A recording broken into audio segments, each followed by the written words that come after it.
So let's talk about the promise of blockchain, hope and hype.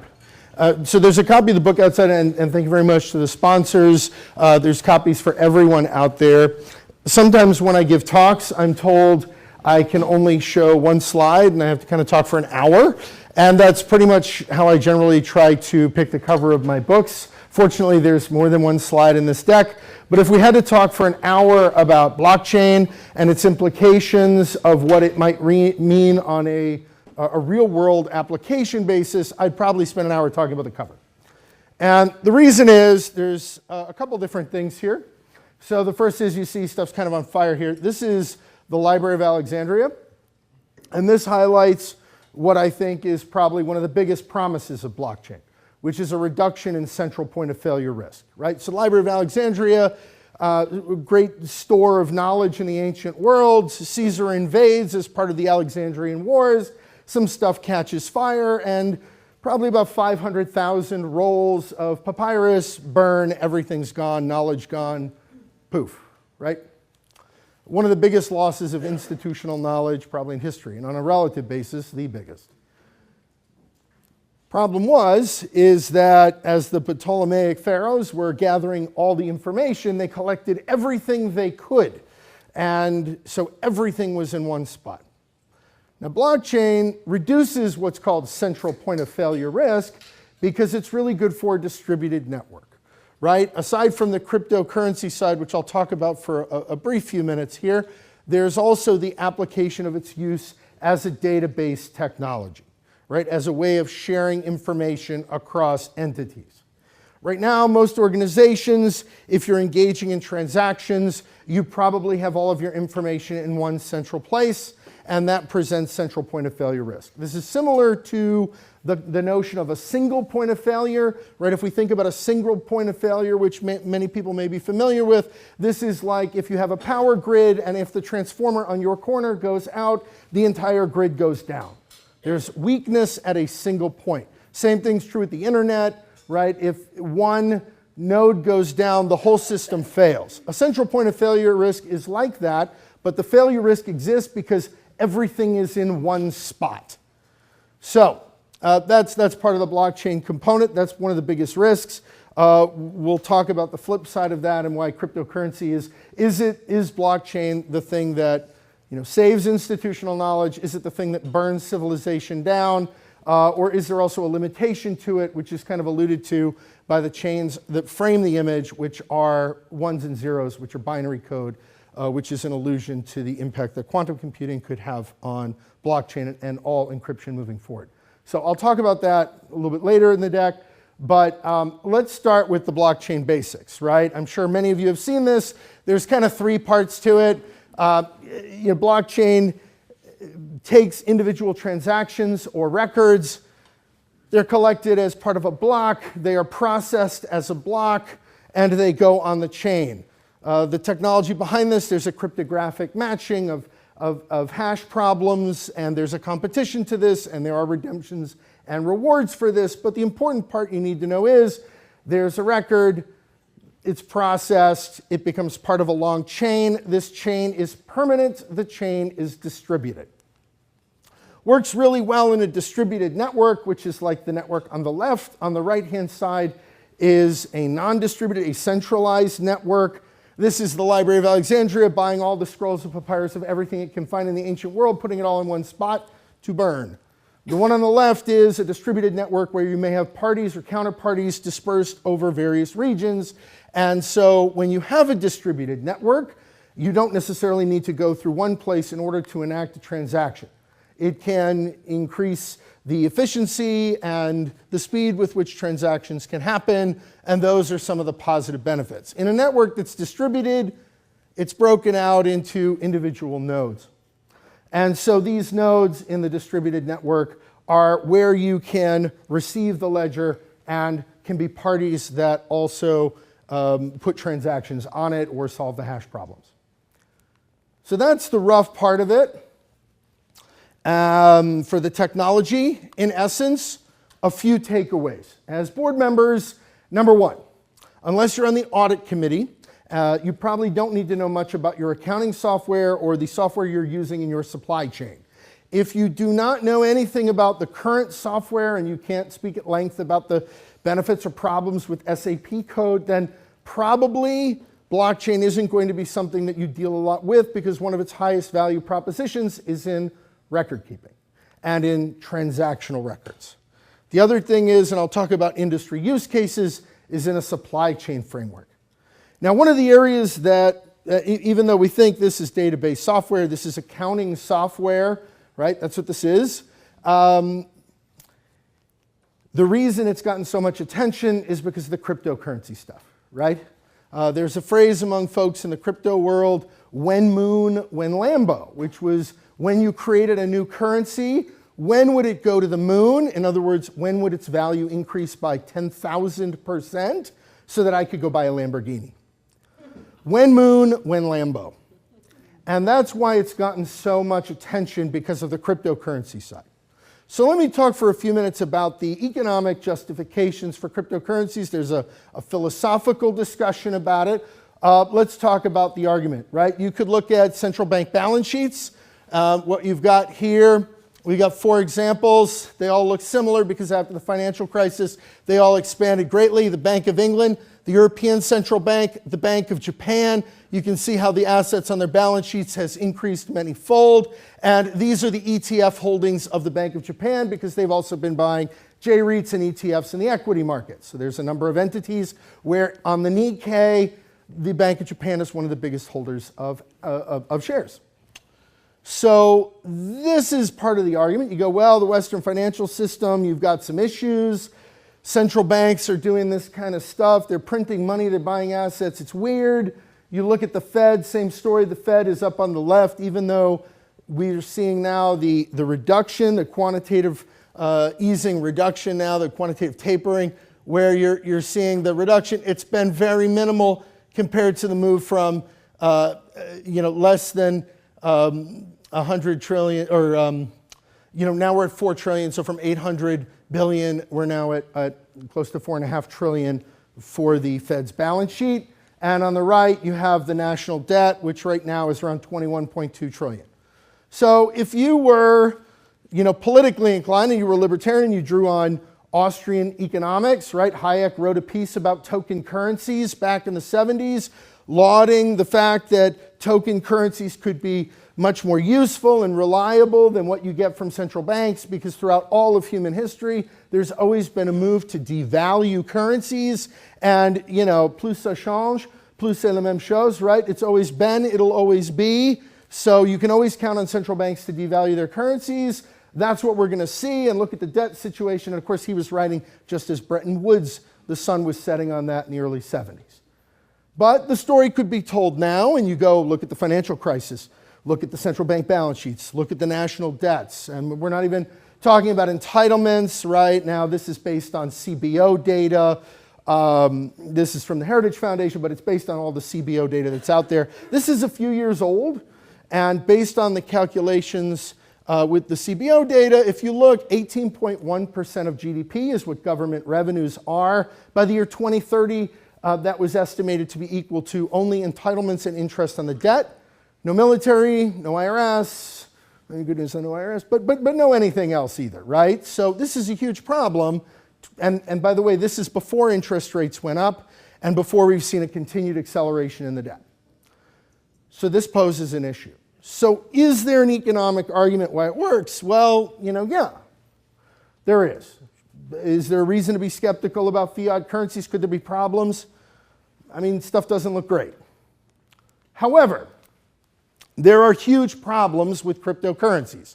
Let me talk about sort of the first set of issues, and then we'll talk about the second set of issues. First set of issues is the transactions per second. So if we look at what this is a graph on the left this is transactions per second. You've got Visa, which can process 24,000 transactions a second, and Bitcoin, which can process 7. This isn't going to necessarily go up in speed, because as I mentioned, the blockchain keeps a permanent record of things.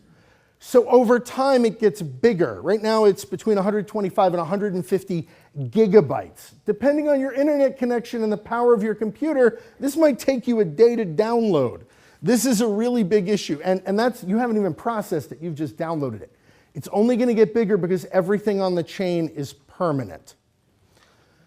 As we move to the left, there's other cryptocurrencies, Ethereum, which is sort of like if we were thinking about Bitcoin and Ethereum as VHS and beta. In many ways, Bitcoin is probably the Betamax, and Ethereum is VHS, in so much as they're allowing other coins to be built on their platform, and they're allowing for a permutation and proliferation of other kinds of coins that use their blockchain as the back end. But then you've got other ones that are still pretty low. Ripple is 1,500 transactions a second. Ripple is more for international cross-border payments. If you look at payments between banks and international entities, these are often very slow. That's not really a cryptocurrency as much as it is a way to increase processing of payments, often between financial institutions anyway, not necessarily between individuals. Now, one of the big arguments that folks say that Bitcoin and cryptocurrencies are all great, it's all super secret, it doesn't go, it's not in the government, and I can put my aluminum hat on and this is going to be great, and I can just live on the cryptocurrencies. But the problem is, I would ask, what's the use case? And so let me give you a couple examples. So here I ask the question, is Bitcoin too bohemian for Bohemia? Now, if you've been to Prague recently, what you'll know is that if you don't have change, you can't use a bathroom anywhere, right? If you don't have cash, you can't buy water, right? You still need to pay for cash for all kinds of things, but at the absinthe bar, you could use your Bitcoin. This indicates, I think, that this is still very much sort of a fad kind of thing, as opposed to something that's really useful, right? And I would also point out that this is not exactly new technology. Earlier, before we started, someone had asked me, I'd love to know where this came from. So this is a technology's dominance in the marketplace that coincides with the very first Bitcoin transaction in the first quarter of 2009. Do you know what technology this is that was at its dominance in terms of market share in Q109? BlackBerry. This is BlackBerry era tech. It's also designed, and if you say, well, what's this like? Well, you're pushing out things to a distributed network. And that sort of push technology was first seen for email and other things with BlackBerry. So this is push technology for financial transactions. BlackBerry era accounting software. That's what it generally is. Now, the reason there's so much hype about it is partially drawn on the economic arguments we talked about, but let me talk a little bit about some of the bad actors in crypto. So let me first say, and I think we're all very much aware, that the proliferation of hype locusts has increased, right? A news story hits, everyone swarms, investment dollars swarm, and you end up with pump and dump action. This isn't just trading technicals like a chartered market technician discussion would be around, oh, you broke the head and shoulders on a trading chart. This is Bitcoin's price. This is what is Bitcoin on a Google search.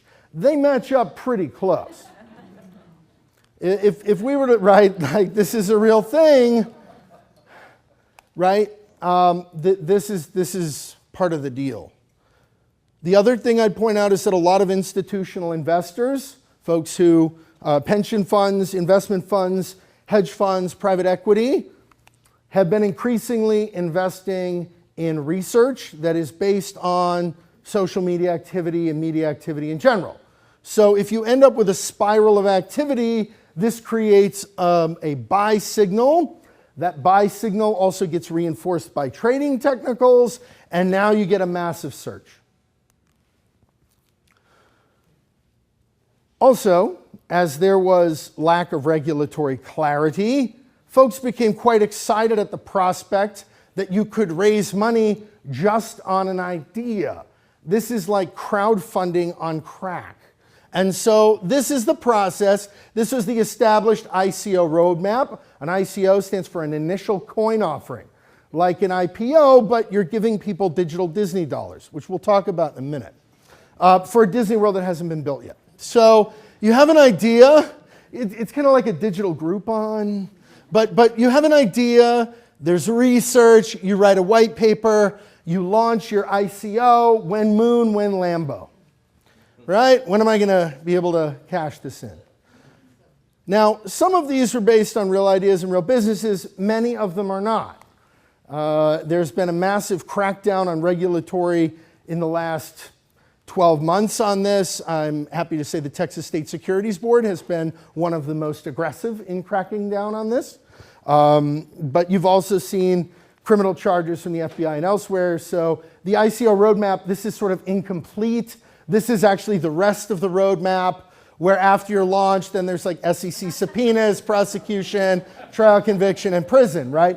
That's what the roadmap's going to look like for some folks. And it's kind of a joke, and it's kind of not, right? So this is a real problem because you have there are some tokens that were created out of nothing that I can't say the name of in polite company. Right? If you Google any, like the worst thing you're thinking, there's a token for it with a multi-million-dollar valuation. Yes. So that's just something to keep in mind. To get back to the digital Disney dollar concept, I'm sure, maybe in the 1990s and the 80s, you went to Disney World and they printed these dollars, right? And you went in, you gave them a real dollar, and they'd give you a dollar with Mickey Mouse or Donald Duck or whatever. And the only place you could spend it would be Disney, right? Like a store, Disney World, or Disneyland, or something like this. And this is a similar concept with some of these ICOs, which were utility tokens to try to circumvent some of the regulatory questions. So that means you're creating these tokens that I could use at your future company in the event it builds something that requires tokens. Now, it may never build it, and we might just create a market in these tokens, but that's the idea. Like I say, a Groupon, a digital Groupon for something that does a store that does not exist. That's what this is. And it created a bubble. And this bubble also, and the number of ICOs also coincided. If I were to show you graphically, not just what is Bitcoin or the price of Bitcoin, but the number of ICOs also coincides with the price of Bitcoin. Additionally, another bad actor issue is that cryptocurrencies have been subject to significant theft. Exchanges have been hacked. Phishings in 2017, $115 million lost from phishing. That's sort of emails that are coming after you. Exploitation of software and storage, $103 million. Hacked, $7.4 million, and over 4,000 Ponzi schemes in 2017 alone. So this isn't great, and this is one of the problems around it. But that's only level one. I think most people know this is going on, right? You get the ransomware and they want you to pay in Bitcoin, and this kind of thing can happen. But there's a second level of bad actors. And what I'm going to share with you, I first shared at the end of last year in a discussion I had with NATO and the Department of Defense, and have since had with other governmental entities. Let me kind of share how crypto folds into other problems. So, this is inbound marketing. I'm sure many of you are aware of this. This is actually a graphic from the HubSpot website, which was one of the first proponents of inbound marketing. This is the idea that you have a business and people come to you. Instead of you going outbound and selling, they come into you. And the quote here is, the best way to turn strangers into promoters is inbound marketing, right? You got strangers, you attract them, they turn into visitors, you convert them, they become leads, you close them, they become customers, and when you delight them, they become promoters and they promote your business. It's a very good way of doing business. Inbound marketing works very well. We use it. Many other entities use it. The companies that you probably work with do as well. Rather than picking up a call and selling, you put out content marketing. This is inbound marketing strategy. You've got podcasts, videos, books, whatever, social media, and all of that drives traffic to you, which creates business for you. And the goal is you are everywhere. Now, part of this process can be fostered by using something called a click funnel, where you intentionally put people through a process. You turn them from the strangers to visitors to leads to customers to promoters. You make a little money as customers, you make more with promoters. ClickFunnels strategies conclude, this is actually a screen capture from the ClickFunnels website. There's an actual company called this. Things that include ethical bribes squeeze pages, you pull people in, and you push them to purchase. Highly effective method of marketing. The point is, you bombard them and squeeze through the process with different kinds of content, and the goal is you are everywhere. And it's a probability squeeze, so you don't care how many people you lose along the way. All you care about are the number of promoters you get at the end. Now, the customers are good too, but you really want promoters. And you don't care. If you attract 100 strangers, that turns into 50 visitors, 20 leads, 5 customers, 2 promoters. You figure out that math, and then you dial up the dollars you're investing in the different channels that you're using to attract customers. This is how business works on an inbound strategy, and I'll get to how this is tied to crypto very shortly. This works really well, consulting, book sales, businesses, all kinds of things. And the question I ask is, what does the click funnel for a terrorist organization look like? Because, if we recall, right, this is the way you turn strangers into promoters, right? And there's 2 ways you pull people into funnels. And one way is you have money, and the other way is you have an easy button that you push that allows to accelerate social network activity. And the only solution is you have to disrupt or hack a terrorist ClickFunnels. Now, I realize this isn't what you'd normally think of because we started with such a nice thought of the inbound marketing where you turn strangers into promoters. But if you don't disrupt that kind of funnel, right, again, this is the best way to turn strangers into promoters. You don't care how many you lose along the way. All you want are people to come out the bottom of the funnel. The reason this is really important and ties into concepts around fake news is because it's sometimes tough to spot things like clickbait. These are actually screen captures from CNN from last fall. Fabio's turning 30. Don't you want to know what he looks like today? Right? You won't recognize the kid from The Sixth Sense. Very tough to tell what's actually an ad and what's not. And the problem is this leads to a democratization of media and the inability to determine what's real and what's fake. And so Bat Boy is the future of news. You may recall from grocery stores in the 80s, even into the 90s, you could buy these stories of Bat Boy, right? That this wasn't like a real thing. I think most people know that, I hope. Right? But there were stories there. Every week there'd be something different, right? Bat Boy met with President Clinton. Bat Boy goes fishing, right? This is not a real thing, and everybody knew it. But the problem is you've got these sort of confounding factors, and Bat Boy is everywhere. And if political or terrorist entities have access, particularly to things like cryptocurrency that they can move around anonymously without being discovered or tracked, then terrorist messaging is everywhere or subversive political messaging is everywhere. So while most people tend to think of the cryptocurrency, the When Moon, When Lambo, there's actually, or they might have heard about people get their things hacked, they might not understand this is also going on the back end. I would also, kind of encourage you to think about that this is a really, this is a very, very big issue. And that this time is never different. So you might think cryptocurrency's new, we've never had anything like this, where you could engage in this kind of anti-money, this kind of money laundering, where it's completely anonymous, you can move these funds, you can engage in this kind of interference through social media and elsewhere, but this time is never different. The equivalent of cryptocurrencies is not just digital Disney dollars or digital Groupons or digital Beanie Babies, if you want. The actual equivalent is digital bearer bonds. If you have the code, they are yours. Remember the plot line to the first Die Hard movie? What they're actually trying to get to is a safe full of bearer bonds. These were largely not outlawed, but kind of in the US in the 1980s, because whoever had the bond had access to redeeming it for funds. And this facilitated international money laundering to the point where these were banned. Cryptocurrencies are a digital accelerated version thereof. Now that's kind of the challenge, and this is why if you ask me what's the future of blockchain, it is probably not cryptocurrency.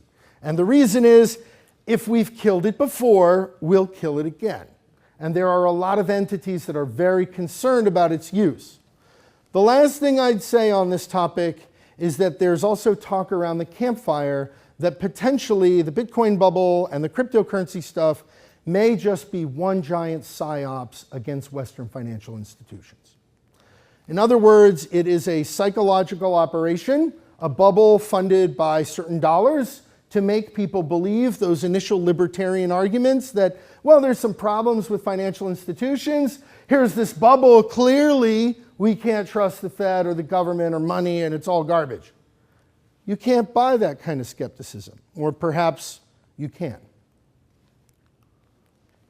Now, the real use case for blockchain technology isn't the Bitcoin or the cryptocurrency technology. The real use case is in industry as accounting software. So let me discuss a few industry use cases of where this could be valuable. This is some original research from the Futurist Institute, and don't worry about the graphics. They're all in the book that's on the way out. But a few things mapped out, half a dozen different industries here: agricultural, financial services, transport and logistics, government, healthcare, and property. Where we see the biggest opportunity, where we're already beginning to see blockchain used, is in areas like agriculture and financial services. Let me jump to agriculture first, because this is being used in kind of a high volume situation already. And this makes sense, right? Companies like Walmart and others are now beginning to track where the vegetables are. And this makes sense because, honestly, I know where every bag of dog biscuits I ordered online is as it's in transit. How does no one know where my salad came from?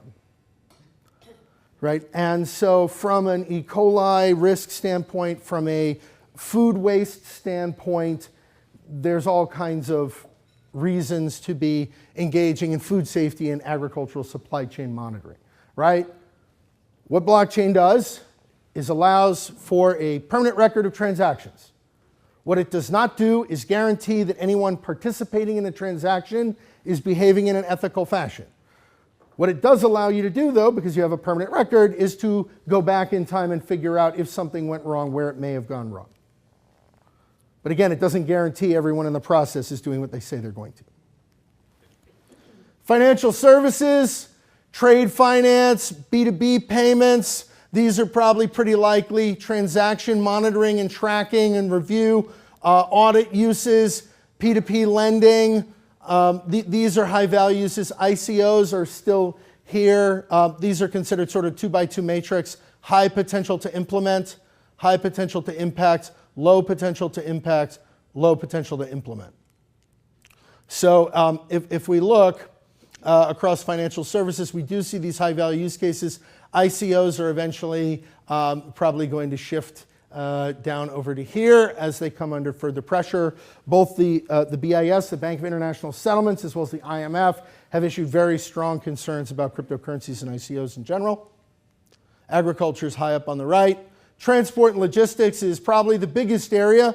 So if you're in a business that's somehow tied to supply chain, this could be a better way to keep track of records, of shipments, bills of lading, anything that keeps track more efficiently. It could also reduce what economists call transactional friction in supply chain. In many cases, this might be sort of legal paperwork, trade, any kind of processing of paperwork could potentially be reduced through using blockchain technology for an automated set of processing. Now, if you are not in the audit or accounting function, or you are not in supply chain, the use cases go down. Let me explain why.